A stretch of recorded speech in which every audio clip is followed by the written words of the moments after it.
Hey, welcome back to another episode of A Warrior Spirit, where we enable the inner warrior to shine their light. Today, I'm blessed to have Rachel Khauka. Did I spell it? Khauka. Khauka, yeah. And she is owner and operator of All Empowered Women Coaching, and she helps single mothers and battered women overcome their trauma.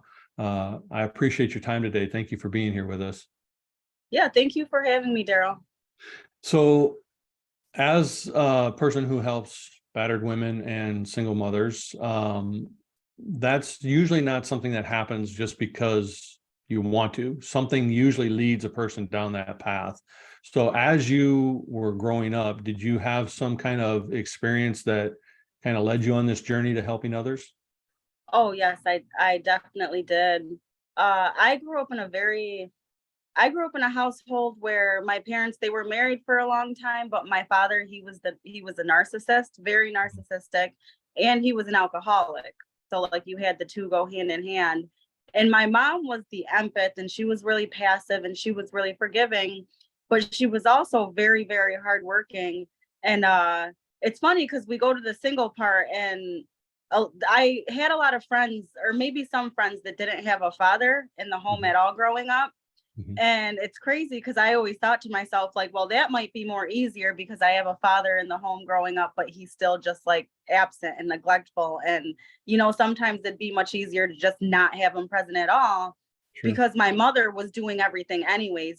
She was, he worked and things like that, but he just spent his money on whatever.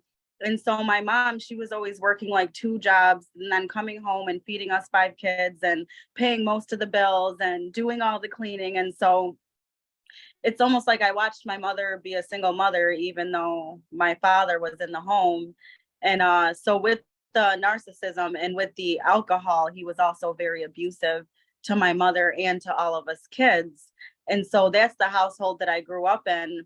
And you know, uh it's it was always, I'm trying to think of how I want to say this, because I also watched my mother go through a lot of reactive abuse where Mm. she would finally fight back, and so now it just looks like two people abusing each other.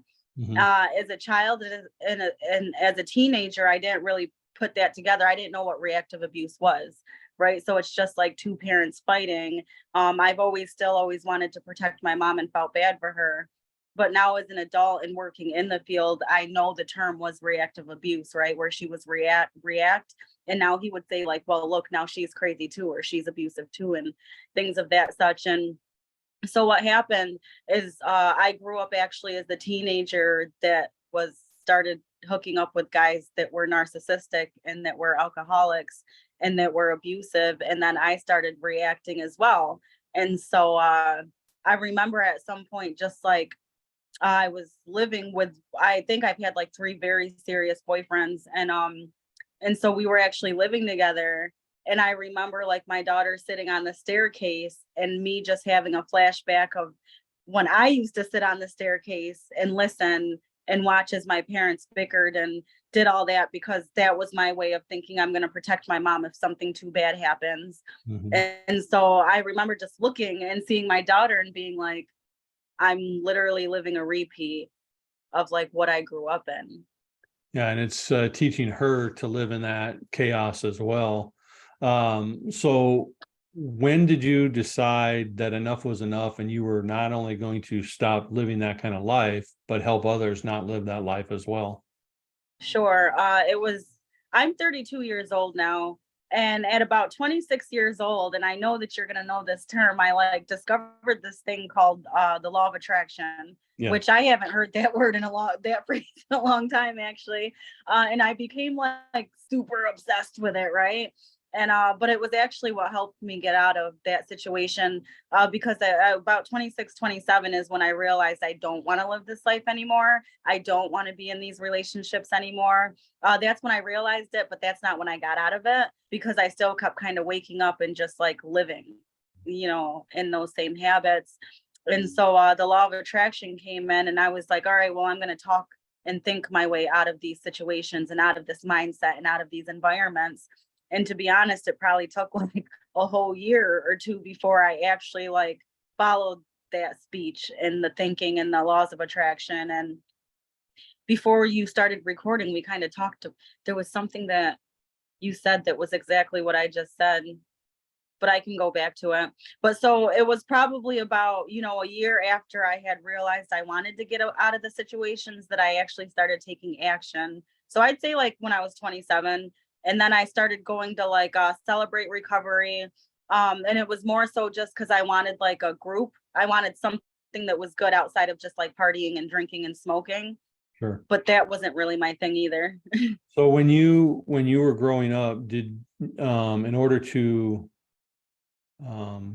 step away from some of the abuse that was in your own house, did you turn to alcohol and drugs and smoking and reckless behavior?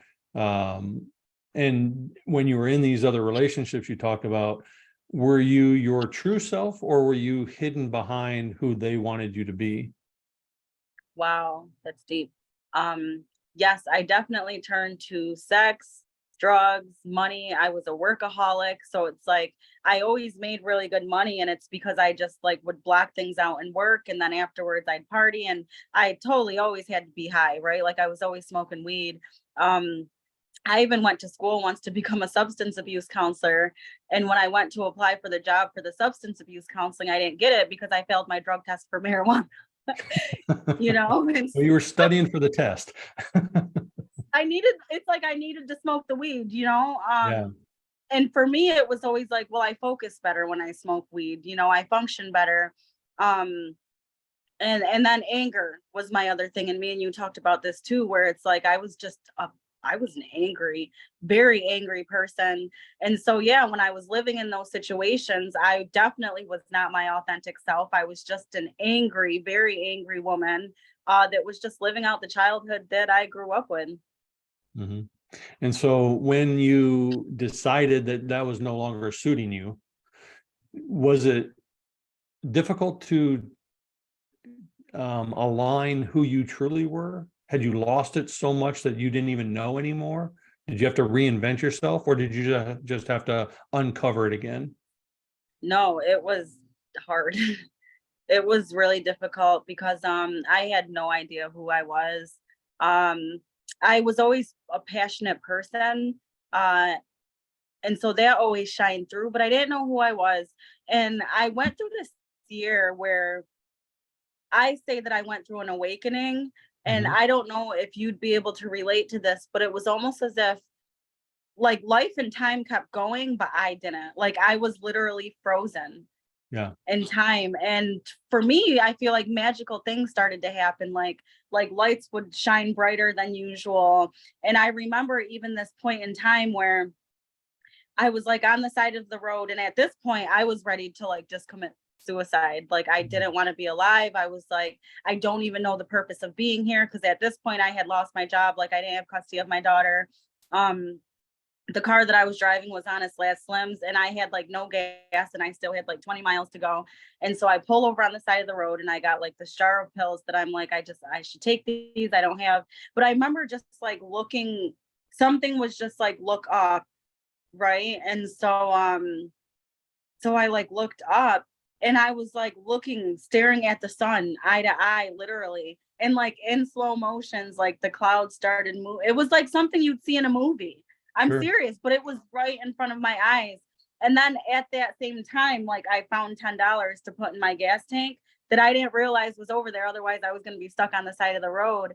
And so, that year, this happened like that whole year where like a lot of people thought that like I was going crazy, and probably to them I did seem crazy because I was saying shit like I just said, right? Sure.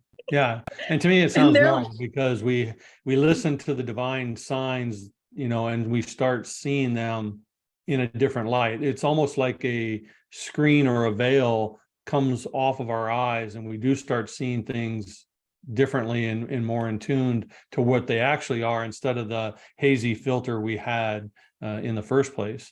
So I yeah, totally understand that. Yeah. yeah. And but when I would say things like that year, like I even had family, that would think like, well, Rachel's gone crazy, or Rachel's gone off the edge. And for me, those things were so real that I wasn't gonna go check into a place and be like, hey, I think I'm crazy, give me meds. Or I wasn't going to be like, oh, you know what, maybe I was crazy. In my mind, I was like, no, fuck that. You guys are missing out. Right. Isn't it interesting though, when you were in your drug and sex and party haze, they didn't say, oh, she's gone crazy. But as soon as you started to awaken and become enlightened, now suddenly you're crazy. Like Yeah. we're interwoven with our people, right? I don't know if you can see this, right? We're interwoven. Yeah. And so when you start moving, now you're disrupting their life. And so they're now uncomfortable because you're moving, right? As long as you're still here, you're fine. But oh, now she's crazy because she's trying to move, right? Yeah. And it's really interesting that those around you didn't give you the love and support and help to get out of your haze.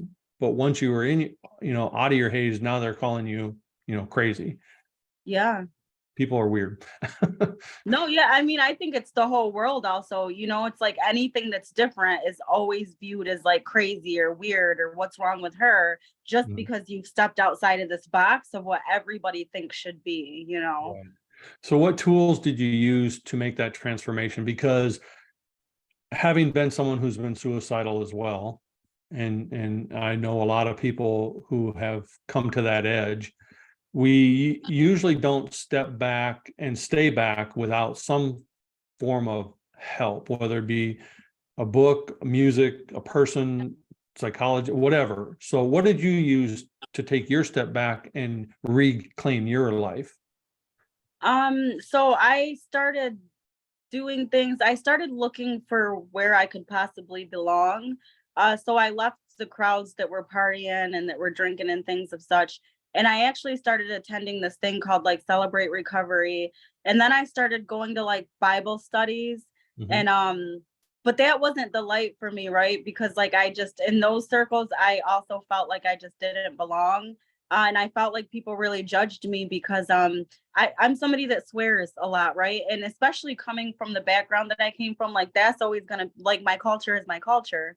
Right. And I don't like to sit in a circle and all of a sudden I wanted to find my spot, but that didn't mean I wanted to be everybody that I was gonna be around. Right. And so in those places, it made me feel like if I wasn't them, if I didn't operate like them, if I wasn't like huge believer in Jesus like them, that like I just was going to hell or I just wasn't right. Or so I didn't fit in with those, but those they did help me, right? Because they helped me see that okay, this isn't my place. Uh, and so I think I don't know, that's a great question. I feel like from there I just kept looking, I just kept attracting rather my tribe, right? Yeah. And it was by trying different tribes. And then this thing happened before I became all empowered women. I started a thing called the awakening. That was it. I started a thing called the awakening of a broken soul. No. And I just started posting and it got like crazy amounts of hits. And I was like, holy fuck, I'm not the only one that feels this way. Right. And it's interesting because we both are in the coaching world and we both have coaches because good coaches have coaches. And Yeah. I'm considerably older than you. And so my mentors back in the early days were like the Zig Ziglars, the Tony Robbins, the John Maxwells of the world, right? But they again fit this different coaching mold. So it didn't really always resonate. And then a few years ago, I came across this lady, she's your age, 30s, and she's in New Zealand, and she's a life and business coach. And I was so attracted to her because she said the word fuck. And she didn't say it as to be vulgar. Yeah. Like my wife is from Boston and I'm from the Midwest farmers. So like we use it as a comma. Sometimes we use it without like realizing that it still offends some people, right? But because she could talk coaching language and throw in the occasional fuck because it was part of who she was, I was really drawn to that because she was being authentically herself instead of trying to be this coaching mold, right? Yeah. And it really transformed my own business because I didn't have to fit into a mold. I could just be me. And that's so liberating. And so for you, you're in this world, and you're in this hazy world, and then you're in this rigid religious world. And in both places, you're like, this isn't who I am, Yeah. right? And you had the courage and the power to step outside of that, take the elements from both, and make it who you truly are, right?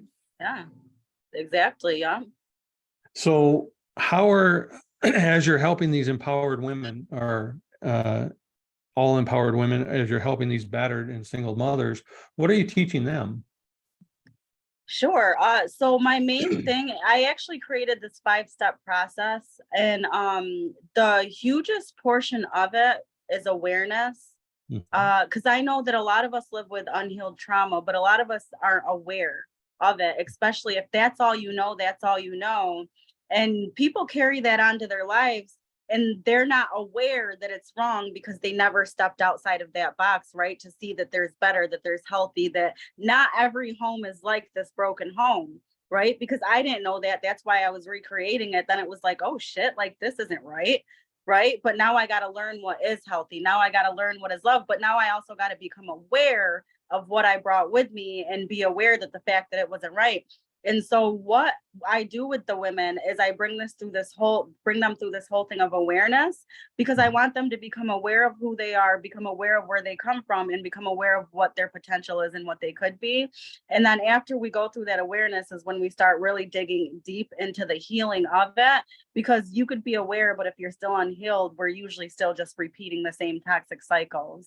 Absolutely. And you mentioned your daughter, and I imagine that when you were in your trauma relationship, having the fight or flight response in your house all the time, it impacted your daughter differently than your healed relationship today.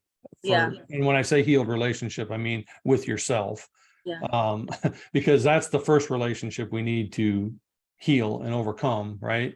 If we take our broken mess into another relationship, it's just another broken area, right? Yeah. So it's important that we heal that. So how has your transformation in your own journey helped transform your daughter? It has actually helped tremendously, and I smile because I am so proud of my daughter. When we were living in a lot of toxicity, she had a very low self-esteem. She did not like her skin color. She did not like her hair. She was always getting in trouble in school, and even now, she still has some behaviors and things that we're both growing from, because that was a lot of her childhood. And so back then she would say a lot of things like, well, I'm ugly, or why do I have to be so dark, or why is my hair like this? But these days, like, she's this confident girl where she'll be like, I'm cute, or she'll be like, I like my hair like this. The other day she said the funniest thing. She's like, okay, I'm okay, mom. I'm a strong, independent woman, There you go. So it's like just seeing her love myself, her just seeing me love myself and speak confidence and speak lighter instead of getting beat down all the time. Like, she's gaining a lot of confidence from it herself. I love it. I think it's our goal to break those generational traumas, right? Because you learned what you watched, she was learning what she was watching, and now you've broken that cycle so that she can empower her own life. I think that's extremely amazing. If you were to meet any person in a situation you were in, what's the first thing you tell them? Because change is a long process, and it's very hard, and it's okay to say these key phrases, but you have to grab their attention and empower them to take that courageous step. So what's one of the first things you tell them? Well, the first thing I would do is mainly just listen, and I would accept them for exactly who they are and exactly where they are. Just because a lot of battered women, when we start off on our healing journeys, we don't feel accepted. And actually, even though we're the ones being beat down, we feel wrong. Like, we feel like we've done something wrong, and that we're like this menace to society, so to speak, right? And so I usually just start off by really just loving them where they are and listening mostly before even speaking. Yeah, I think that's a key element, because and there's a danger in the coaching world, of what I call positive toxicity, which to me is like those coaches who say everything is sunshine and rainbows and, unicorns and whatever, fairy dust. Yeah. And then there's a difference between actual positivity, which is finding your hope and your light in that darkness, right? Yeah. Because we all have crap that we're going through. We all have darkness that we're overcoming, and you can either work your way out of it or sit your way in it. But for someone to come up to you and say, oh, it's sunshine and rainbows, and all you have to do is just think great thoughts. No, you got to do some healing and some actual work, right? Positive affirmations. Like I always say, like, I can sit in the garage and say I'm a Chevy, but I'm never going to become a car. Like the positive affirmations don't do shit without the I work get what you're behind saying. it. Right. Yeah. You have to have some actual belief behind it and Yeah. some reality behind it and Yeah. some work behind it. Right. Yeah. So, positive affirmations, I'm a car, I'm a car, I'm a car. That's crap. Right. And Right. the word that you use that stands out most is reality. Like there's got to be you. And I think too, when people are thinking of positive affirmations and creating, I know on my journey at first, a lot of it could have been unrealistic because I'm like, here's the magic key. Right. Yeah. Here's the words that are going to magic me out of this. Right. Yeah. No. And so I think to be authentic and have them actually be acknowledged for where they are is a huge key for helping them move forward, right? Because now you're letting them know that they're not weird, they're not alone, they're not having to be shamed by it, right? Yeah. It's where they are. And I always I do this with my kids and my clients and whatever. It's like, okay, here's the problem. I don't care how we got to the problem. How are we going to get out of the problem? Let's be solution based to move forward instead of spin our wheels in how we got here, right? Yeah. Because that doesn't do us any good. I acknowledge that we're here. Now, what is our solution to get out of here? Yeah. Right. And I think that's a key element that you do when you're actually taking the time to listen. And you might be the first person who's ever just listened. Yeah. Right. Yeah. Yeah, definitely. I know a lot of battered women they don't feel like they have a voice. So when they're speaking, it's either very aggressive or too loud, or they're just shut up altogether. Right. Yeah. They they either want to speak over the situation so that they feel heard, which isn't actually being heard, it's just being louder. Or they say no one's going to listen anyway, so they don't talk anyhow.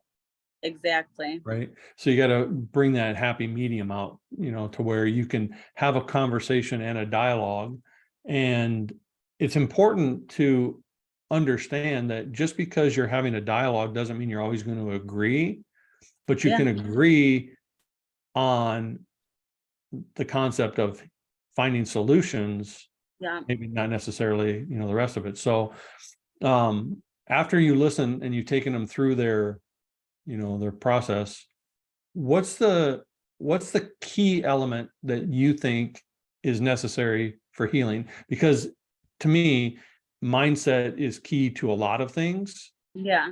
Right. I don't care if it's business or relationship or personal, whatever. For me, my concept is mindset is a starting point. But for people in your situation, dealing with the women that you're dealing with, what's the key element for them to grasp to move forward? Awareness. I've noticed that because working with battered women, you'd be surprised at how many people don't realize that they are battered, or that they are living with trauma, or that, like I said, their situations are wrong. And so the key element is right at the beginning of the process, because awareness is step one in mine. And I like your solution thing, because I actually have the motto with my ladies where I'm like, we're 10% problem, 90% solution. So I don't want to hear shit after we're done complaining. Right. You know what I mean? After that, we're just working to find solutions. But for me, it's healing the trauma is definitely that key that gets you to be able to level up right, to be the woman that you want. But again, without that awareness of even knowing that that trauma exists, we're really just making circles. So I'd say that awareness, just being aware, right, of who you are, what it is that you want, what you're living in, the toxic traits that you have, the healthy things that you have, and what you've lived in. That awareness is so key. So what's a key element in your personal life as you've transformed your life? What's your awareness that keeps you on your path forward? My awareness that keeps me on my path forward now is being aware of my power. Because, you know, I went through the stages of where I became aware of how toxic even I was, and the toxic traits that I picked up and the habits that I was living in that were keeping me in those environments that were just like my childhood. But even becoming aware of those things, they got me to a point to where I was like, okay, now I need to heal. And then, okay, now I'm healing and I'm very healed in certain areas. But then now I have to stay aware that, like, I am helping others. I'm a powerful being. I am capable of doing these things, because once that slips away from me, I get that feeling of like, where do I belong again? Right? Like, who am I? So I always have to be on top of the fact of who I am, right? And be like, this is who I am. This is what I do. This is how I do it. And it's impacting people. Otherwise, I can kind of slip back into the darkness, right? I always say, when we're people that have gone through a lot of trauma, we can't really just toss that in the trash and now that just doesn't exist. We're always going to, you know, have trauma, but staying on top of it and recognizing that that doesn't hold us back and that we're still powerful regardless of it. That's the key that keeps me going. I love it. And we said this prior to filming, you know, those scars become the tapestry of our life. Yeah, your scar there. And so we want to embrace that part of us. We don't have to live in that part of us, but it is, Yeah. you know, it's not something that we can just discard. You know, we've all gone through stuff and we all say, geez, I wish it would have been different. But if it had been different, you wouldn't be the person you are that grew from it. Exactly. And in your own power, you wouldn't have been the person who can now help others, because, as I said, your mess becomes your message, which becomes your survival guide for somebody else. And you can't give that path. You can't show them the way if you've never walked the journey, right? Yeah. So when I want to jump back one quick thing, because I think we skipped over it. As you were having your aha moment with the sun and the clouds, right, parting, what was going through your mind? Because you were almost ready to kill yourself, and now you're having this epiphany of aha. Well, you would think that it was deep thoughts going through my mind, Daryl, but in my mind, I was like, how the fuck am I looking at the sun right now? I was like, how am I staring at the sun? And like, I just kept staring, but through my mind, I was like, is this real? Is this really happening? Am I really looking the sun eye to eye? Because usually my eyes hurt. And like, those were the things that were running through my head. And, but you know, after that instance, a lot of other supernatural things kept happening for me that just kept reassuring that, like, no, what's happening right now is very much so real. But I like that, because, you know, some people, if they hear that story, they would fill in the blanks and go, oh my God, she had this total enlightened moment right there. And she didn't. She had this, am I looking at the fucking sun? Like, right? So the epiphany didn't have to be this angelic epiphany. It had to be as you say, an awareness of the moment and what's going on. Did you have that momentary awareness of, oh my God, I almost just ended it?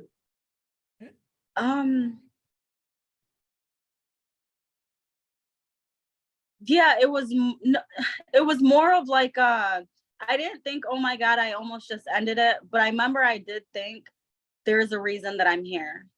Perfect. Yeah. Yeah. So you found that way to step back from your own line and realize that you're built for more, right? Yeah. There's a saying that I love, and I forget who it's accredited to, but we didn't come this far just to be this far. Right. Right. Yeah. We were built for more. right? And the thing is too, I feel like people, like you said, I think people might even think like that aha moment would be the one where it's like, that's where she found her purpose. But it's like, nah, like after that, that's when I realized I was supposed to be here and that I had a purpose, but I still had no idea what it was after that moment. I just had that strong sense now that like, nope, just like I'm literally on the search for a reason. I don't know why it is. I'm gonna figure it out one day. I just know that I'm here. So like I'm not supposed to be taking my life. Perfect. And where were you when you had that moment? This is my I was purpose. just on the side of the road, on the side of the road of a back road, driving to No, I mean Canandaigua. when you actually came into this is my purpose, like what was Oh, your like, this is my purpose? there was good question. I don't know that mine was ever this big happening of like this one time and now I know it. It's been like I said, I started off as the awakening of a broken soul, which then led me to all empowered women. I was working with all women at first, and like then it's just been narrowed down and become more specific over time. But I don't know that I could really think of a time where I was like, this is what it's supposed to do. Everything that I have done just led up to that. It kind Perfect. of like just everything was just aligning, you know? Yeah, I've been homeless, selling blood out of, for gas money. I've lived on the streets. I've had businesses. I've lost businesses. And in the depths of our crap, we're not sitting there going, oh, thank you, Lord, for this stepping stone to whatever's coming next, right? Thank you for this thing that's going to empower me down the road. We're just thinking, how the hell can I get out of this, right? Yeah. But when we look back, we see all the building blocks, Yeah. all the things that led us, as you said, to where you are today, and that have created the tapestry of your own life. Yeah. And we can either use them as why me's, or we can use them as why not me's, right? Or try me's. Or try me's, right? Yeah. Yeah. As long as we're not just like, oh, woe is me, life does tend to get better. It may take a little while, it may not be Yeah. instantaneous, and it may be a process, but you got to be willing to take yourself through that process to get to the other side. Yeah. As we kind of come to the end here, what is one thing other than awareness? What is one thing that you would tell somebody who's listening to this today? Somebody, just anybody. Or a woman who might be going through what you went through, or someone who needs some help, or I think the one thing that I like to stress in life is just get to know who you are. You know, get to know who you are and then love that person. Give that person a lot of grace, right? Because we're not perfect, especially when we're on a road to healing and we're on a road to wanting to do better things. Be very, very forgiving for yourself and love yourself the way that you would love another person. Forgive yourself the way that you forgive your loved ones because you deserve that as well. I love that. I think we are on the same page when we look at that, because we talk to ourselves every day. And if we talk to others like we talk to ourselves, we wouldn't have a whole lot of friends, right? Right. So I think that's a very vital, the grace and the kindness has to be given to yourself as well. You're a part of my tribe, you're a part of Warrior Spirit. And so I ask all my guests at the end, what does a warrior spirit mean to you? A warrior spirit reminds me of like a gypsy soul, right? Somebody who is free in being themselves, somebody who is very brave and courageous, and somebody who's a humanitarian, right? We're somebody that wants all of nature and all of Earth to prosper. Beautiful.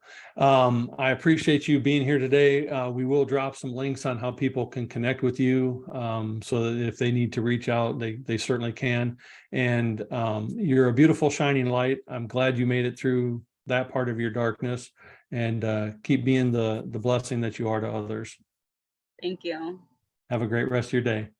You too. Bye now. Bye.